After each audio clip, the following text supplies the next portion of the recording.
Hello students, ये video class 11th के chapter some basic concept of chemistry का second part है। इस वीडियो में हम पढ़ेंगे एटॉमिक एंड मॉलिक्यूलर मासेस के बारे में। सबसे पहले पढ़ते हैं एटॉमिक नंबर और एटॉमिक मास के बारे में। तो देखिए, ये एक एटम का स्ट्रक्चर है। इसके सेंटर यानी न्यूक्लियस में प्रोटॉन्स और न्यूट्रॉन्स रहते हैं और इसके ऑर्बिट यानी शेल में इलेक्ट्रॉन्स रिवॉल्व करते हैं। किसी भी एटम में इलेक्ट्रॉन्स पर नेगेटिव और प्रोटॉन्स पर पॉजिटिव चार्ज रहता है। तो जितना इलेक्ट्रॉन्स एक न्यूट्रल एटम में या फिर जितना प्रोटॉन्स एक एटम में होता है उसी को हम एटॉमिक नंबर कहते हैं। और जितना प्रोटॉन्स प्लस जितना न्यूट्रॉन एक एटम में होता है उसको हम एटॉमिक मास कहते हैं।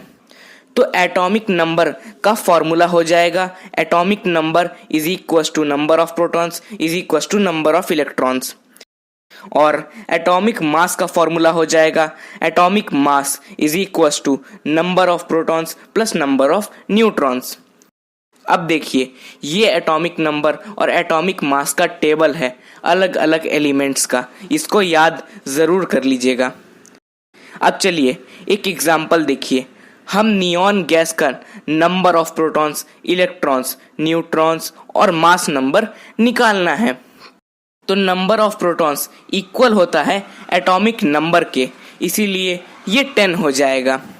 अब नंबर ऑफ इलेक्ट्रॉन्स भी इक्वल होता है एटॉमिक नंबर के, इसीलिए ये भी 10 हो जाएगा। अब देखिए, नंबर ऑफ न्यूट्रॉन्स निकालने का एक शॉर्टकट फॉर्मूला होता है atomic mass minus atomic number, यानी ये हो जाएगा 20 minus 10 which is equal to 10। और मास नंबर तो आप लोग जानते ही होंगे, 20 होता है नियॉन गैस का।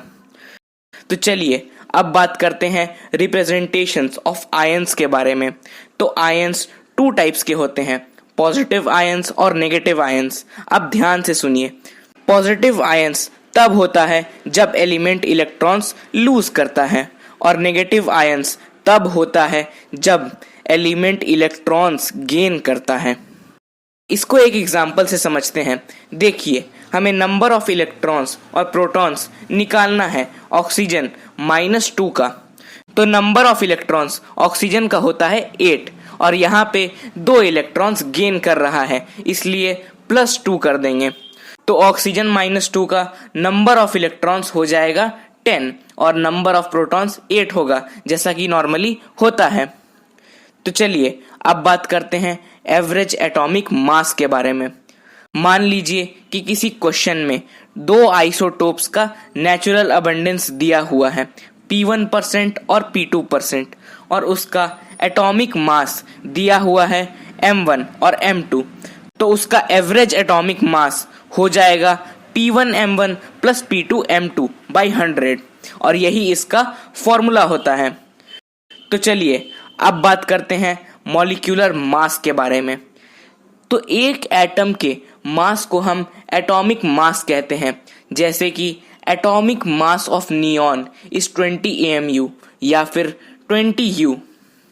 इसी तरह से एक मॉलिक्यूल के मास को हम मॉलिक्यूलर मास कहते हैं, जैसे कि molecular mass of CO2 is mass of carbon plus mass of oxygen into 2 which is equal to 12 plus 16 into 2 and the final answer is 44 AMU या फिर 44 U।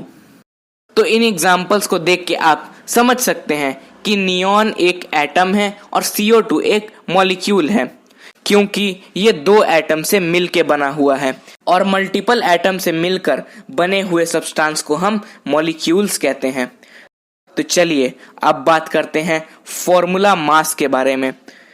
कुछ सब्सटेंस जैसे कि सोडियम क्लोराइड जो एक 3D स्ट्रक्चर फॉर्म करता है, उन्हीं के मॉलिक्यूलर मास को हम मॉलिक्यूलर मास नहीं कह के फॉर्मूला मास कहते हैं।